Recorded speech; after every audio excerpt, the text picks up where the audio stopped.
I'm actually quite excited to do a video about COD because the thing is, I've been a big COD fan for many a years, and the main reason I enjoy it is because of its simplicity. It is an arcadey shooter that doesn't take itself too seriously. It's got a nice kind of progression tree in the background. There's always something to strive for, and it's mindless. I can play a couple of games, I can put it down and then go off and do my own thing. It also does a really good job of making you feel like you're doing better than you are. And again, I'm okay with this because sometimes work is hard, life is hard, and you just want that proverbial pat on the back. Anyway, the reason why I'm doing this video is because I was actually doing another video on the new map that they've released, the 12v12 one. And then up pops up that there's a big announcement that they're giving away 2 weeks free. Now, everyone and its mum are giving their own speculations on why they're doing 2 weeks free. And the general themes that I want to touch on and have been covered here and there are: what is the actual status of Vanguard at the moment? What is the primary reason of why they're giving away 2 weeks free? And ultimately, should multiplayer just go free to play? Now, first of all, I do want to touch on why I think they've gone and given away 2 weeks for free, because it's not a meager amount of time, and if you combine that with all the double XP at the moment, it's enough for anyone to just pick it up, play it and say, yeah, I've done my iteration of this Call of Duty and not really play it ever again. So the first reason, and probably the most obvious one, is that Season 1 was a complete and utter disaster. Everything from just general bugs to overall balance was just left dead in the water. And there wasn't a quick turnaround with fixes, there wasn't even that much communication, and people were just left to iterate with what was presented to them at the very start of the release. And like anything, when you leave people alone to kind of stir and make up their own thoughts and you don't communicate them, people rumour monger and just get fed up and eventually leave. And that is exactly what happened. And then we had Season 2 and things started to get better. And then on the 23rd we had the big reboot, which was Season 2 Reloaded. And I have no doubt in my mind that Reloaded is them drawing a line in the sand and saying, look, we're starting over, we're making changes, everything's going to get better from here, come back and play. And now, the date is the 28th, we have them announcing that they are going to be doing 2 weeks free to play.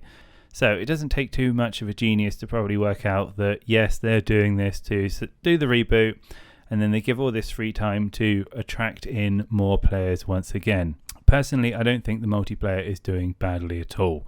I think what the situation is at the moment is that numbers aren't at what they usually expect. And in terms of all the previous CODs that they've released recently, in terms of Black Ops and Modern Warfare, this is probably the COD that is performing the worst so far, which is why we're seeing 2 weeks instead of 1. Because if you look back historically at other CODs that have come out, they've done week trials for as long as I can remember. I mean, look at the peak of Black Ops. When it was doing really well, they were giving away 1 week trials. And that wasn't because the game was doing badly, it was probably because they just wanted to see who was out there who may buy the multiplayer component of the game. There's also probably some correlation with sales slowing down, less people were buying it, so give them a 2 week taster to get them interested, have some visibility. It'll also give a lot of people with friends the opportunity to play as well. And the thing with the multiplayer component is they only need to sell it once to someone. They don't have to complete it all. They just have to convince them enough that it is a worthy investment for that short period of time. Now, whether or not that investment is worth it at the moment is another question in itself. I know a lot of people haven't been enjoying the World War II edition of Call of Duty, but personally, I've been having a lot of fun with it.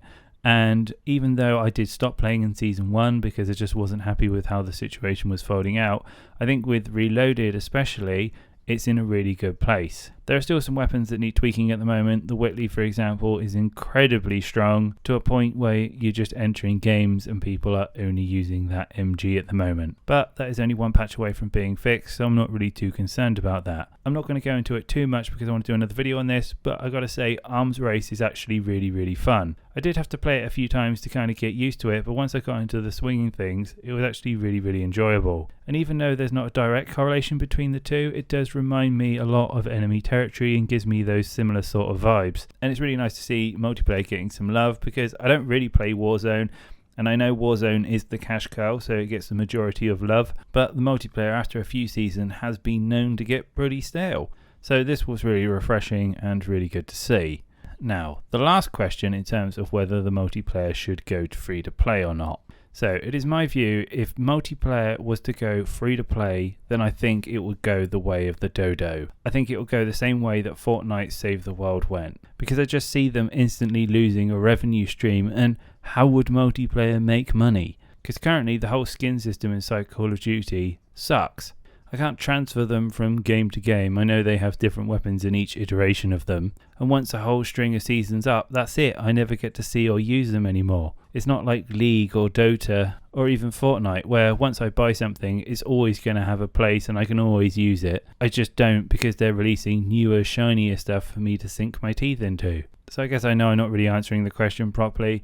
I think yes, it should go to free-to-play if they can guarantee a microtransaction model that is both attractive and will guarantee like a strong stream of revenue into the company so that the game stays alive. But because I don't think they can guarantee that, I think we're safer with the upfront cost, and let's keep the multiplayer alive. I think for other multiplayer games that a free-to-play model isn't a bad option at all, especially if you don't have a huge fan base such as the Call of Duty series, where you need to win the faith of your player base to guarantee you to stay alive. I mean, personally, I can't think of a single first-person shooter that has come along, has had a multiplayer base and is alive to this date, which had a big upfront cost. I mean, look at the new multiplayer of Halo, it's free to play. You look at Splitgate, it's free to play, and they've both done incredibly well. And I know Halo probably wasn't the best example because it's got a huge fan base, but if you look at Splitgate, for example, it just had a novel concept. Anyway, it's been really fun making this video, so thank you for listening. If you have any thoughts and comments, please do drop them down, because I'll do a follow-up video if we get enough of them. And also, I'm going to do a video on Arms Race, just my general thoughts on it and whether or not I think it's a fun mode or not. Either way, thanks for listening. There are lots of first-person shooters coming out and lots of new games, so there will be plenty of coverage coming up soon. I hope you all have a great week, and I'll be back with news reviews plenty soon.